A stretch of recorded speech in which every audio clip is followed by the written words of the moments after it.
Hey guys, we're back with another video, and the Nintendo Switch rumors and leaks continue on a record pace. Ever since the system was revealed in that teaser trailer, we get something new seemingly every other day or every other week about a new game or some kind of leak or something about the system, and it keeps going. So we keep going. And Laura K. Dell from Let's Play Video Games just the other day talked about the launch lineup and future releases of the Nintendo Switch, and she brought out that it is not the complete lineup, of course, but it's everything that she knows so far. And she talked about day one launch titles being the 3D Mario game, that Mario Rabbids crossover RPG game that Ubisoft is developing, a Splatoon port, which could be a pack-in or obviously sold separately, of course the Skyrim port, and Just Dance 2017, all confirmed for launch day from what she's saying from her sources. And then if she went into something interesting, for this first 6 months of the Switch, she talked about games that will be coming on the system. And in the first 6 months, she said a Smash Brothers port from the Wii U, of course, with Bayonetta and Cloud amiibos available on the same day. Zelda Breath of the Wild, both on the Switch and the Wii U, which she says would be a summer launch, and some kind of demo in development. She says she only had one source though talking about that demo. She said a Telltale developed Guardians of the Galaxy game very near launch day, she says, will also be coming to the Switch, and of course the Mario Kart 8 port as well. Then she got into something interesting. She said a Mario Maker port, we heard rumblings about that game in the last 6 months, a Mario Maker port will be coming to the Switch, and Xenoblade Chronicles X port will be coming to the Switch too in late summer, she says, to go along with Pikmin 4 coming in fall of 2017. We heard about that game before. Miyamoto said that the game was basically completed earlier this year. There was an interview that he did and basically revealed that. Of course, Pokemon Stars later in fall of 2017, and in 2018 Beyond Good and Evil, not a direct sequel but a semi-reboot, which would be a Switch exclusive from what she says. So a lot of information there, and we got more ports coming to the Nintendo Switch. Now, in my previous video I said that I am definitely for all these ports coming to the Nintendo Switch. I just want to see some new games as well, is what I was talking about. But regardless of that, from what I'm making out from all these leaks, it's becoming obvious to me, in my opinion, what Nintendo is trying to do here with the Switch. So usually when you think about Nintendo's track record when they release games, how many games does Nintendo release per year as far as brand new games per system? Usually Nintendo themselves releases about 3 to 4 games per year, right? I mean, at least really good quality games. And Nintendo's main companies, you know, the ones that make the Mario Galaxies, the Zeldas, they rarely release a game at all per year, and when they do, it's a big event. So here we have Zelda coming, which is one of their main teams, and the Mario 3D game, which would be one of their main teams as well. And then you gotta think about Pikmin, which is also one of their top teams making the game too.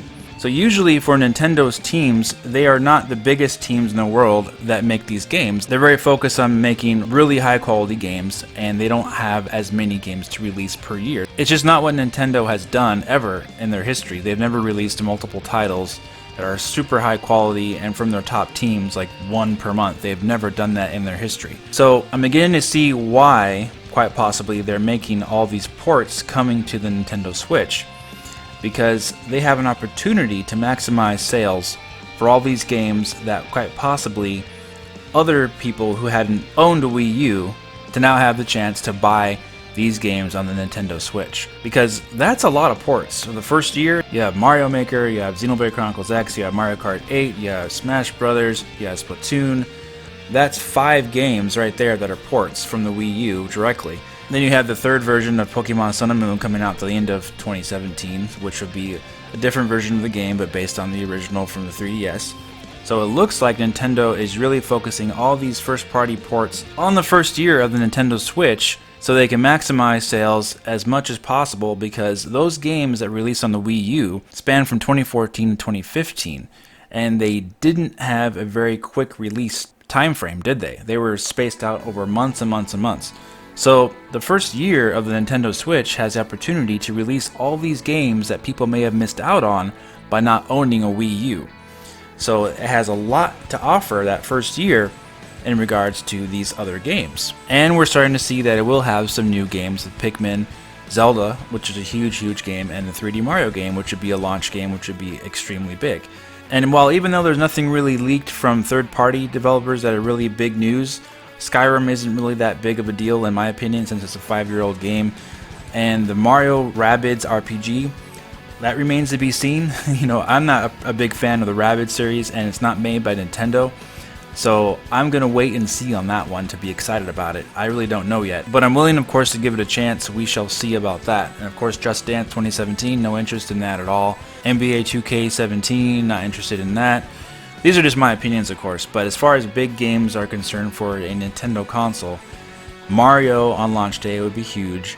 Zelda Breath of the Wild, of course, a few months later. Pikmin, towards the end of the year. Those games would be really big on the Nintendo Switch, along with all these other games to boost sales for first party. And not only that, but they'll only be found on a Nintendo system, because all those games are only released on the Wii U. So that is a really good lineup for the first year. True, very true. However, what about the fans and the supporters of the Wii U that already purchased these games? What can Nintendo do to entice the 13 million that purchased the Wii U, and quite possibly a lot of these games already? What could Nintendo do to entice them to purchase them again? So in my point of view, what Nintendo could do is offer some kind of voucher program, kind of like what they did with the Ambassador program with the 3DS when it first was released, and they dropped the price by $80. They gave people a reward, the ones that purchased it for $250. They could do something similar like that with Wii U owners who purchased these games with their Nintendo account, and they have the list of the games that they bought. They could offer an upgrade program for these enhanced ports and give those owners a discount. Kind of like also when people transferred their Wii Virtual Console games to the Wii U, they had that choice to upgrade them for a small price.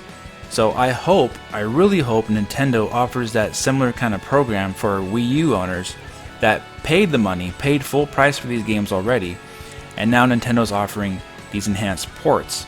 I think it would be a great idea for Nintendo to reward those loyal fans who purchased the Wii U and the Wii U games to be able to purchase them again, but at a very discounted price. Maybe $15 to $20 each for those who already purchased these games before. And when you get the enhanced version, maybe you'll be able to transfer your save file over, and then of course get to enjoy the new content that they'll offer in the enhanced ports. In regards to Xenoblade Chronicles X, I probably won't be purchasing that again unless there's some kind of substantial exclusive content for it, because I already sunk in 130 hours into that game, guys, and I was fully engrossed and I enjoyed that game completely on the Wii U. I wouldn't be interested in buying the game again unless there's something substantially different and new added to it. If it's just a little bit improved graphics, that probably wouldn't quite be enough maybe for me to buy it, unless it's completely overhauled and who knows, and looks completely amazing. So it remains to be seen what they offer, but as of right now, Xenoblade Chronicles X wouldn't be a game I would buy again. And the same applies to Mario Maker as well. I wouldn't buy that game again. I thought it was perfect on the Wii U the way it was. Mario Kart 8 with a bunch of enhanced tracks and extra content, more battle arenas, and tons of new tracks. Yeah, I would probably buy that game. So I could definitely see the appeal to new players who purchased the Switch to be interested in these games, and it gives them a very robust lineup right out of the gate. Nintendo has a very golden opportunity here to offer this to people of every kind. People who have already bought the game could benefit from it from a discount. People who have never played these games before could also now buy them as well in the first year, which is very, very good news for people who have missed out on them on the Wii U. So that's my take on it. I think Nintendo really should reward players who have already purchased the Wii U, spent all these hours of playtime and supporting the system and buying these games throughout the entire life cycle of the Wii U. It's been 4 years so far. I think Nintendo really should consider rewarding those players by giving them a discount on these ports that they're making available in the first year. So that's going to increase sales overall, possibly to people who were not going to buy these games at full price again. And, of course, it's going to leave it open for new players to purchase these games for the first time. So either way, Nintendo has a great chance to make the most out of these ports and to make the most sales possible.